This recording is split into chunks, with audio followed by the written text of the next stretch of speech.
Welcome to Asian Horizon. My name is Arne Elias Corneliussen and I'm the CEO of NRCI, and we are a geopolitical advisory firm. Today I want to start by looking at the Quad Summit, which was on Friday.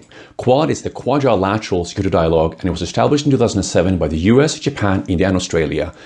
And on Friday they had the first summit since the establishment.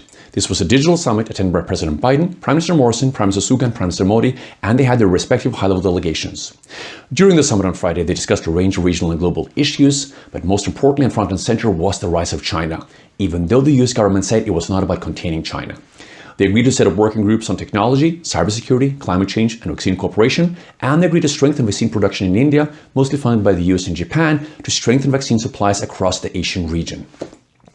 Some analysts have claimed that Quad may turn into a military alliance or an Asian NATO. I don't think that is realistic, at least not in the short term. But they may invite some other countries, so we may see some new members in the future, but that remains to be seen. Now let's look at the high-level US diplomatic activity in Asia this week. So tomorrow, US Secretary of State Blinken and Secretary of Defense Austin will fly to Tokyo for 2 days of high-level meetings in Japan before they fly to Seoul in South Korea, also for 2 days of high-level meetings. Then Secretary of Defense Austin will fly to New Delhi, where he will meet Minister of Defense Rajnath Singh to discuss a range of issues. Among them, I think they will be discussing the Indian purchase of the S-400 system from Russia, which is the advanced surface-to-air defense missile system. That has really annoyed the US, and the US even threatened to pose sanctions because of that.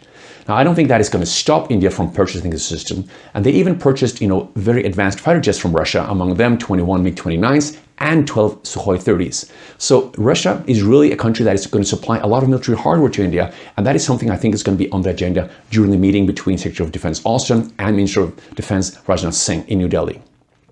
Now let's look at the first US-China high-level meeting, which is going to be in Anchorage on Thursday. So on Thursday, Secretary of State Blinken and National Security Advisor Jake Sullivan will meet with Chinese Foreign Minister Wang Yi and Director of the Central Foreign Affairs Commission Yang Jiechi from China, and they will be discussing a range of issues. The US government has been very clear that they're going to be very tough on China in the meeting on Thursday and be stating the US national position on a range of issues. So I think the US is going to be very tough on China and really criticize China for what the US feel is very wrongdoings by China. But China on its side is going to be very tough on the US government, and China is going to reject any criticism. So probably the question is, what can we expect from this high-level meeting on Thursday in Anchorage? Well, maybe not too much. The US government has been very clear. This is not the beginning of many high-level meetings. This is really a one-off meeting for the US government to state its position very early on in the Biden administration, and that's what they want to do on Thursday. If they're able to, maybe set up some kind of roadmap or some kind of mitigating measures to kind of dampen the tensions, which has been very high in the US-China relationship, that remains to be seen, but I don't think that's realistic. But it's going to be a very tough meeting for the US government to state its position, and that's probably, what's going to happen. So, well, thank you so much for joining, and see you next week.